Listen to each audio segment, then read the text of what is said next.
জাদুঘরটা ওই এলাকায় থাকবে না, এটা আপনি লিখে রাখতে পারেন। বিকজ আপনি যখনই দেখবেন কোনো একটা জিনিস ওভার রেটিং করেন, আবেগপ্রবণ কোনো একটা জিনিস হয়, ওটা ওখানে সাস্টেন করে না। সরকার ইউনূস সাহেবকে টাচ করতে ভয় পায়। অ্যাটলিস্ট নূরজাহান বেগমের বিরুদ্ধে এটা মামলা করা উচিত। ইভেন যদি সে মনে করে যে না, নূরজাহান বেগমের সাথে ডক্টর ইউনূসের এত ভালো সম্পর্ক আছে, ওনাকে যদি আঘাত করা হয় ইউনূস সাহেবের মন খারাপ হবে, বাদ দেন। কিন্তু ওই সময় অন্যান্য যারা ছিলেন, স্বাস্থ্য মন্ত্রণালয়ে যারা ছিলেন, তদন্তি কমিটিকে অ্যাটলিস্ট এই ব্যাপারে সরকারের ব্যবস্থা নেওয়া উচিত। আদারওয়াইজ এই শিশু মৃত্যুর দায় থেকে আগামী দিনে এই বর্তমান যারা বিএনপি সরকারের কর্তা ব্যক্তি আছে, তারা কেউ রক্ষা পাবেন না। যে একটু আরেকটা প্রশ্ন আপনার কাছে, সর্বশেষ প্রশ্ন আপনার কাছে রাখতে চাই। স্বরাষ্ট্রমন্ত্রীর সমালোচনা করে হাসনাত আব্দুল্লাহ তিনি বলেছেন যে স্বরাষ্ট্রমন্ত্রী কখনো প্রধানমন্ত্রীর পক্ষ হয়ে কথা বলেন, কখনো অর্থমন্ত্রীর পক্ষ হয়ে কথা বলেন, তিনি আসলে মন্ত্রীদের মন্ত্রী। মানে আপনার কাছে কি এমন কিছু মনে হয় কিনা স্বরাষ্ট্রমন্ত্রী আসলে মন্ত্রীর চেয়ে মন্ত্রী?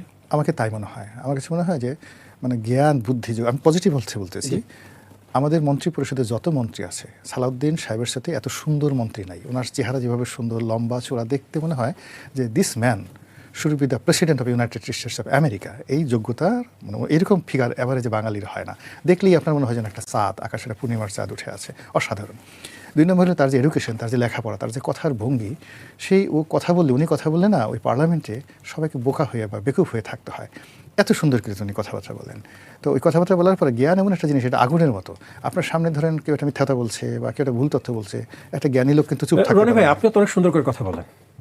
আমি সুন্দর করে কথা বলি, কিন্তু আমি তো সালাউদ্দিন সাহেবের মতো সুযোগ পাই না। সালাউদ্দিন সাহেবকে যেমন তারেক রহমান সাহেব প্রমোট করেছেন, আমাকে যদি তারেক রহমান সাহেব ওইভাবে প্রমোট করতেন, ওখানে বসাইতেন, ওনার ভাগ্যে যা ঘটছে আমার ভাগ্যে এসে কম ঘটছে। আপনি আরেকটু সুন্দর করে কথা বলার চেষ্টা করতেন কিনা? কিন্তু আমার তো ওনার মতো চেহারা নেই, আমার ওনার মতো টাকা নেই, ওনার মতো এক্সপিরিয়েন্স নেই, আমার শুধু কথা বলাই আমার পাণ্ডিত্য, আর কিছু নেই। তো এই কারণে কি হলো, তারপরেও আমি যদি ধরেন আমার যদি তারেক রহমান সাহেব আমাকে দয়া করতেন, করুণা করতেন, ভিক্ষা দিতেন,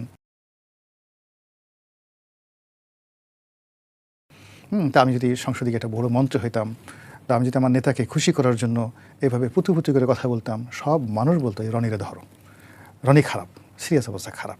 তো এরকম এখন সালাউদ্দিন সাহেবের কপালটাই খারাপ। এখন আল্লাহ তাকে ভালো চেহারা দিচ্ছে, এখন এই জন্য তো সে দায়ী না। জুলাই জাদুঘর হতে পারতো, এটা আমাদের জাতীয় জাদুঘরের একটা অংশে, একটা ফ্লোরে বা একটা অংশে এখানে স্মৃতিগুলো, বিকজ এখানে স্মৃতিগুলো এত বেশি না। দুই নম্বর হলো যে আমাদের প্রধানমন্ত্রীর যে বাসভবন, এটা ঐতিহ্যবাহী, এটা শেখ হাসিনার ব্যক্তিগত সম্পত্তি নয়। এখন যেমন তারেক রহমান সাহেব যে বাড়িতে আছেন, যেখানে আছেন, অরক্ষিত। আবার নতুন তার একটা বাড়ি করতে করতে ওই সময়টাতে দেখা গেল যে আবার নতুন ইলেকশন চলে আসবে, ভালো একটা বাড়ি করতে 5-6 বছর সময় লাগে। এখন তিনি যে থাকতে পারছেন না এটা, অথচ গণভবনটা যতটুকু হয়েছে এতদিন রিপেয়ার করে কিন্তু প্রধানমন্ত্রীর থাকার জন্য ওইরকম একটা ব্যবস্থা ছিল, ফলে এই কাজটা ঠিক হয়নি। দুই নম্বর হলো আগামীতে যে কোনো ফর্মই আসুক না কেন, এই জাদুঘরটা ওই এলাকায় থাকবে না, এটা আপনি লিখে রাখতে পারেন।